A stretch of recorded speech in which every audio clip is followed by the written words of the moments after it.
咁我哋張氏肌肉保健係一個痛症治療中心啦。咁我哋會有物理治療嘅服務，我哋有運動治療嘅服務，有矯正運動嘅教練喺度啦，同我哋去做翻強化嘅練習咁樣。我哋去做治療嘅時候咧，其實我哋去了解翻自己嘅情況，跟住之後咧，咁就去配合翻我哋強化練習，先係一個長遠去解決痛症嘅問題咯。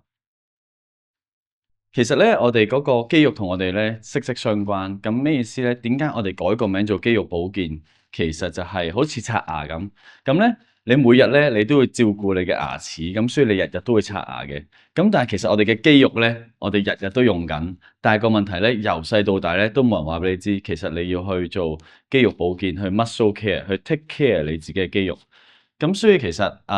呢一個服務咧，其實就係每個人都需要，就係因為每一個人每日都用緊佢嘅肌肉，而我哋去累積嘅時候啦，啲肌肉喺越嚟越緊張嘅時候咧，可能就會令到佢哋會開始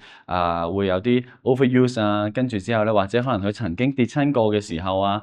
整到意外跟住之後咧，咁佢冇好好處理嘅時候咧，咁例如我哋會有其他情況，會有啲肌肉去 compensate 去代償佢啦，叫做去幫佢令到去做翻佢日常生活嘅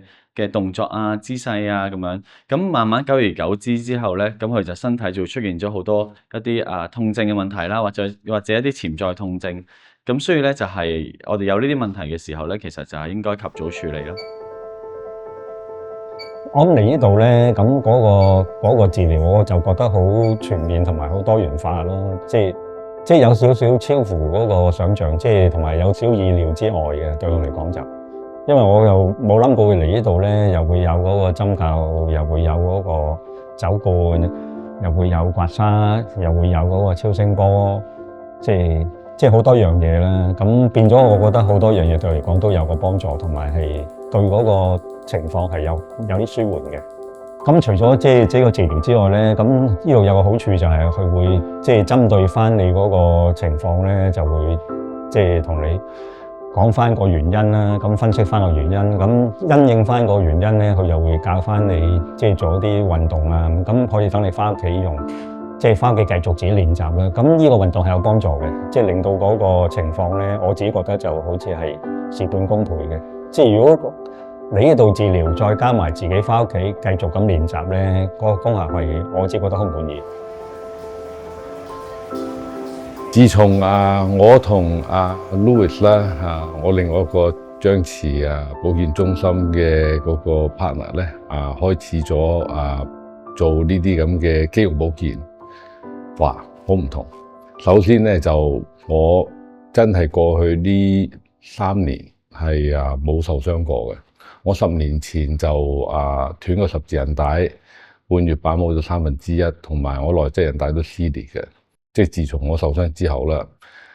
，Louis 同我合作咗，即係去教我做好多唔同嘅嘢。咁最主要咧係我成個人咧嘅嗰個posture就好咗好多。而我以前咧就唔明白個 posture 嘅重要性嘅。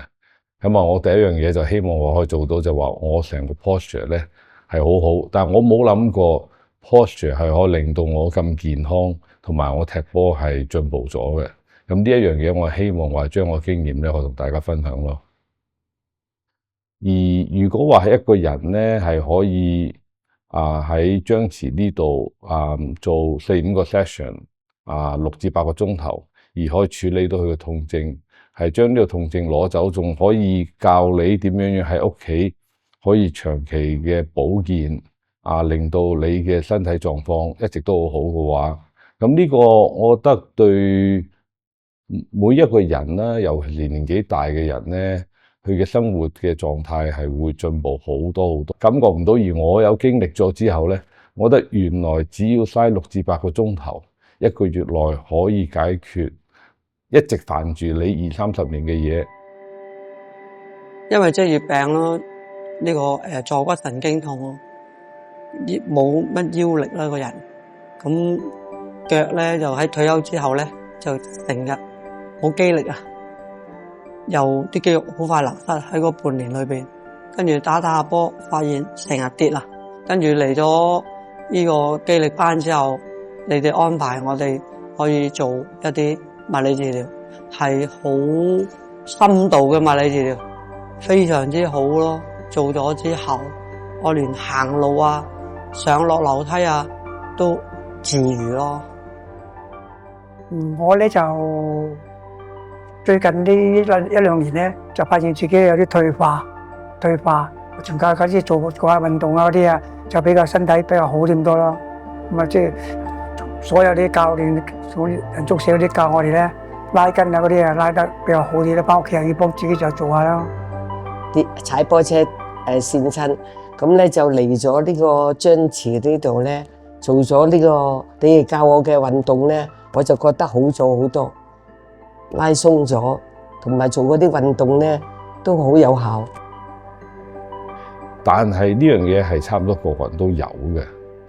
咁啊，而我就總係覺得話係，如果個個人都有痛症，但係社會亦都冇足夠資源去做呢樣嘢，咁點解我哋係唔可以話係喺我哋既然做開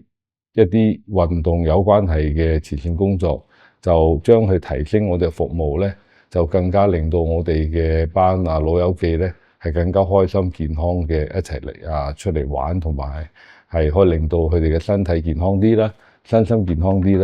啦，睡眠好啲啦。咁啊，睡眠好啲，個精神好啲咧，其實你嘅 mental 係會真係進步好多。我係經歷咗呢份喜悅咧，我係希望係可以同大家分享到咯。